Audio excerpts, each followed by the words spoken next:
Hey guys, how you doing? Welcome to Comics and Chill, and today we are looking at Daredevil Ninja from the year 2000, written by Brian Michael Bendis, with art by Rob Haynes, and colour work by David Self. I originally picked up issues 2 and 3 of this series in the back issue bins at my local comic store, pretty early on in my comic collecting career, and each issue was 50 pence a pop. And I liked Daredevil, and I really dug the cover art, so I snatched it up. And it was only this week that I've actually read issue 1. I would always check on Comixology to see if this series had been put up, and for the longest time it wasn't available.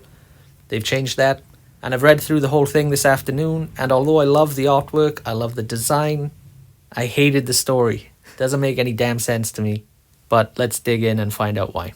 So I believe this mini-series was actually being released before Bendis got onto the main Daredevil Marvel Knights series, and from what I can understand in interviews I've read, Bendis was working for some time on his regular Daredevil series debut with artist David Mack, but it was taking a while.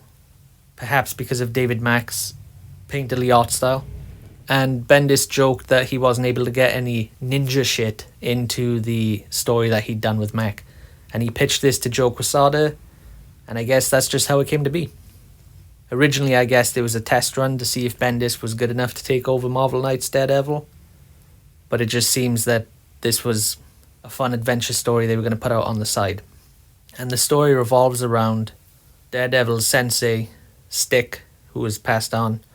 It involves his bow staff being stolen from Daredevil, and Daredevil trying to get it back, only getting roped into a war between Stick's former clan and the Hand. And it takes him all the way to Osaka, Japan. Now, this first issue is essentially all setup. As you can see, there's a ton of dialogue. Classic Bendis. Hey guys, just a quick note to clarify. Sorry for the different audio quality. I'm recording this after the fact. But I read in an interview that with this widescreen setup they were going for here, Bendis said that he was specifically trying to emulate Jackie Chan movies and 1970s kung fu movies. And they wanted to reflect that in some of the design choices of the book. And you can see here that the letterer has gone as far as presenting the credits for this book as though they were movie credits. And the whole first issue is essentially one extended fight scene. I feel like it could have been an introductory scene that was rolled into issue 2. And the first issue ends with Daredevil being drugged and taken to Japan against his will to help out Stick's former allies. From what I read, Bendis and Rob Haynes had some creative differences, and Bendis ended up saying in one interview that Rob and David just wanted to do their own thing. And I get a feeling that Bendis had to add dialogue over a story that wasn't necessarily what he had planned. But I love Rob Haynes' artwork. I'm definitely going to look up more comics from him. From what I could see, he's kind of been inactive in comics since about 2003. My guess would be he's gone over to storyboarding or working in film or animation. He could certainly do so with this skill. I love how clean his line work is. He's not using a lot of line weight variation, and the colour choices are absolutely beautiful. There's not a lot of crazy coloured rendering. It's quite muted for the most part. And the only complaint I would have about the artwork is maybe some of the establishing shots could use some work.